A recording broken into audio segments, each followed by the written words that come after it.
Hello बच्चों, देखते हैं क्वेश्चन के अंदर क्या गिवन है। A long string having a cross sectional area 0.80 mm square and density 12.5 gram per centimeter cube is subjected to a tension of 64 Newton along the positive x-axis. One end of the string is attached to vibrate x is equal to 0, moving in transverse direction at a frequency of 20 Hz. At t is equal to 0, the source is at maximum displacement y is equal to 1 centimetre. ये सारी information दे दी गई है। एक लंबी सी string है, उसका area density है given है, ठीक है। उसके अंदर टेंशन कितनी है, 64 न्यूटन है, और उसके एक एंड पर एक वाइब्रेटर को लगा दिया जाता है, अटैच कर दिया जाता है। जब वो वाइब्रेट करेगा तो फ्रीक्वेंसी कितनी मिल रही है हमारे को, 20 हर्ट्ज मिल रही है। और टी इज इक्वल टू 0 पर, टाइम 0 पर हमारा सोर्स का मैक्सिमम डिस्प्लेसमेंट है y is equal to 1 centimetre. Maximum displacement मतलब के एम्पलीट्यूड, ठीक है। बहुत सारी चीजें हमें गिवन है। अब देखते हैं पूछा क्या गया है। ए में देखते हैं, find the speed of the wave travelling on the string, ठीक है। Find the speed of the wave, हमें स्पीड ऑफ द वेव बतानी है, ठीक है। स्पीड का हमारे पास सीधा सीधा फॉर्मूला होता है, ये हम एक पार्ट कर रहे हैं, v is equal to under root T by rho S, ठीक है। रो क्या होता है हमारा, डेंसिटी, एस क्या है, cross sectional area, T tension. ये तीनों ही चीज हमें गिवन है। ये वैल्यू मैं पुट करता हूँ। टेंशन हमें दी गई है 64 न्यूटन, ठीक है। डेंसिटी हमें कितनी दे दी गई है बच्चों, 12.5 ग्राम पर सेंटीमीटर क्यूब। इसको उसमें करता हूं मैं, किसमें, मीटर क्यूब में, ठीक है। तो ये हमारा इतना हो जाएगा। और फिर हमारा क्या दिया गया, cross section. Cross section area हमें कितना दे दिया गया है, 0.8 mm स्क्वायर। इसको मैं कर देता हूँ मीटर स्क्वायर। ये सारी वैल्यूज मैंने पुट करी, तो मेरी जो वेलोसिटी निकल के आएगी फाइनली बच्चों, क्या निकल के आएगी, 80 मीटर पर सेकेंड, ठीक है। ये हमारा ए पार्ट था, डायरेक्ट फॉर्मूला था, और हमने सभी इंफॉर्मेशन दे दी गई थी, वैल्यूज पुट करी, आंसर आ गया। अच्छा, बी देखते हैं हम।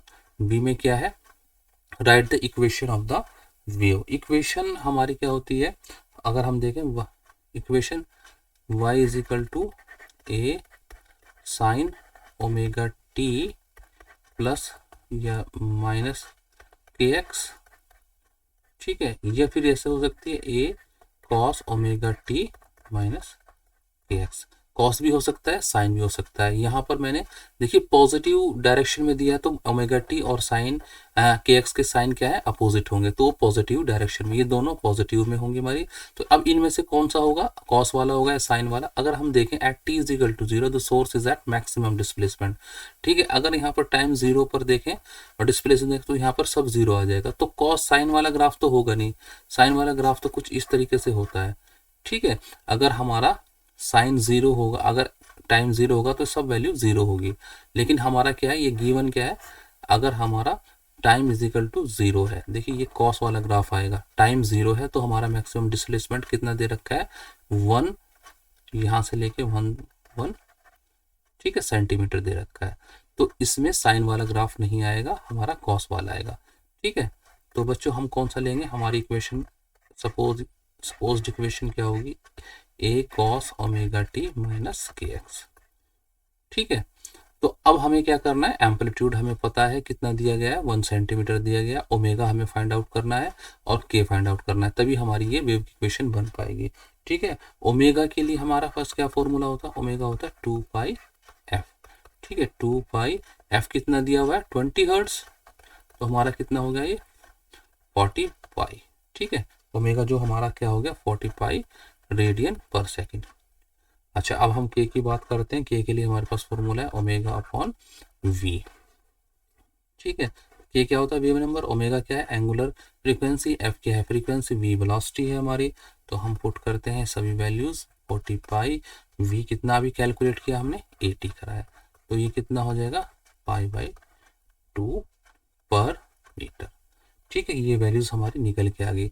अच्छा, ये वैल्यूज अब मैं इसमें पुट करता हूँ, तो मेरी इक्वेशन क्या हो जाएगी, ठीक है। मेरी इक्वेशन क्या हो जाएगी, y इज इक्वल टू ए कितना है हमारा 1 सेंटीमीटर, तो मैं इसको मीटर में कर लेता हूँ, या मैं 1/100 लिख लेता हूँ, कैसे भी कर सकते हैं।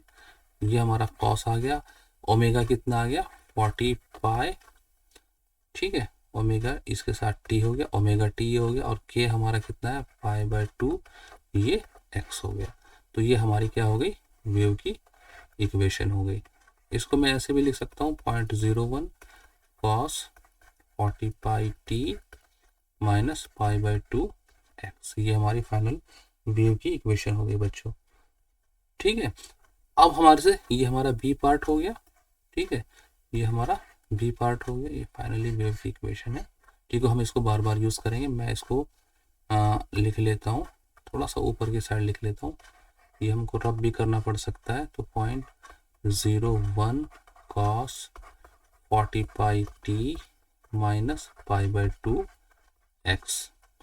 ठीक है, अब हम कहाँ पर जाते हैं, हम जाते हैं बच्चों सी पार्ट पर। ठीक है, मैं इसको रब ही कर लेता हूँ, जगह हमारे पास थोड़ी सी कम है। अच्छा, डिस्प्लेसमेंट में क्या होगा, डिस्प्लेसमेंट में हम सीधी वैल्यूज पुट करेंगे। अच्छा, डी में क्या पूछा गया हमारे से डी में पूछा गया वेलोसिटी। वेलोसिटी के लिए हम क्या कर लेंगे बच्चों, डिफरेंशिएट कर लेंगे। ठीक है, तो मैं करता हूँ यही सब। पहला मैं सी पार्ट करता हूँ। सी में हमारे पास क्या है, y is equal to 0.01 cos 40 pi T minus pi by 2 x. ठीक है, पाई बाई 2 एक्स। तो at x is equal to 50 centimetre और time t is equal to 0.5 second. ठीक है, तो ये वैल्यूज मैं पुट कर लेता हूँ। तो y क्या हो जाएगा मेरा, y is equal to 0.01 cos 40 pi T कितना है, 5/100 ले लेते हैं। ठीक है, पॉइंटों में है तो हम इसको इजी हो जाएगा थोड़ा सा। ये पाई बाई 2 एक्स कितना दिया गया हमें, एक्स दिया गया 50 सेंटीमीटर, मतलब कि 1/2 मीटर। तो ये वैल्यूज मैं पुट करूँगा 0.01 cos, ये 0 से 0 गया, 5 2 जा 10, 2 2 जा 4, 2 पाई माइनस पाई बाई 4। ठीक है बच्चों, ये हमारे पास कैलकुलेशन निकल के आ रही है। और cos 2 पाई माइनस थीटा का फॉर्मूला याद है आपको, देखिए हमारे पास फॉर्मूला क्या होता था, cos 2 पाई माइनस थीटा क्या होता था, cos थीटा ही होता था। ठीक है, तो मैं यही सेम यहाँ पे करता हूँ। तो 0.01 ये क्या आ जाएगा, cos पाई बाई 4 आ जाएगा। और फाइनली हमारा कितना आ जाएगा, 0.01 इंटू 1/√2 मीटर। ठीक है, तो 0.01 बाई √2 मीटर। अगर मैं इसको सेंटीमीटर में लिखना चाहूँ तो मैं क्या लिख सकता हूँ, 1/√2 सेंटीमीटर। ठीक है बच्चों, अब हम करते हैं नेक्स्ट पार्ट करते हैं इसका। नेक्स्ट पार्ट में हमसे क्या पूछा गया, वेलोसिटी पूछी गई है। ठीक है, वेलोसिटी के लिए हम क्या करेंगे, इसको डिफरेंशिएट कर देंगे, बहुत ही सिंपल है। ठीक है, वेल इसके लिए हम इसको कर देंगे डिफरेंशिएट। तो हमारे पास क्या था, y is equal to 0.01 cos of 40 pi T minus pi by 2 T. इसको मैं करता हूँ डिफरेंशिएट, जो कि हो जाएगा वेलोसिटी 0.01 cos का क्या होता है, माइनस साइन होता है ना, तो यहाँ पर मैं लिख लेता हूँ माइनस साइन 40 पाई टी, ये मैंने थोड़ा सा यहाँ पर एक्स आया, माइनस पाई बाई 2 एक्स, और इसकी क्या हो जाएगी 40 पाई, इसके साथ में आ जाएगा ओमेगा टी का ये वाला पार्ट, ये भी आएगा। ठीक है, आई होप आप सभी को आता होगा। 0.01 ये मैं इसको लिख लेता हूँ 1/100 लिख लेता हूँ, थोड़ा सा ठीक रहेगा। 40 पाई माइनस आ गया बाहर, तो हमारा ये निकल गया 40 pi T minus pi by 2 x. ठीक है, ये मेरा वेलोसिटी है। तो एट इस हमने उसी कहाँ पर चेक करना है इसको, X is equal to at x is equal to 50 centimetre यानी कि 1/2 मीटर पर, और टाइम हमारा 0.05 सेकेंड। ठीक है, यानी कि 5/100 सेकेंड्स। ठीक है, डेसिमल को मैंने उसमें कर लिया, फ्रैक्शन थोड़ा सा इजी हो जाएगा। तो ये मैं वैल्यू पुट करने जा रहा हूँ 40 टी, और ये हो गया मेरा साइन 40 पाई, टी की जगह मैं रखूँगा 5/100 माइनस पाई बाई 2, एक्स कितना है हमारा, एक्स है बच्चों 1/2। ये वैल्यूज़ मैंने पुट करी, ये आ गया हमारा 20, ये आ गया 2, तो हमारा यहाँ से निकल के आया माइनस, इस 0 से 0 गया, माइनस ये 2/5, तो ये आ गया माइनस 2π/5 साइन ऑफ 2π माइनस π/4। ठीक है बच्चों।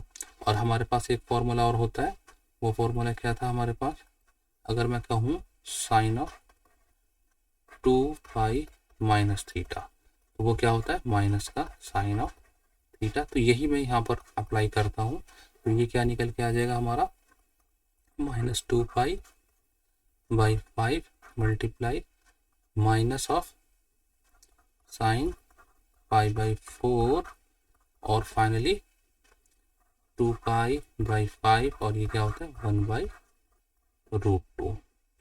ठीक है बच्चों।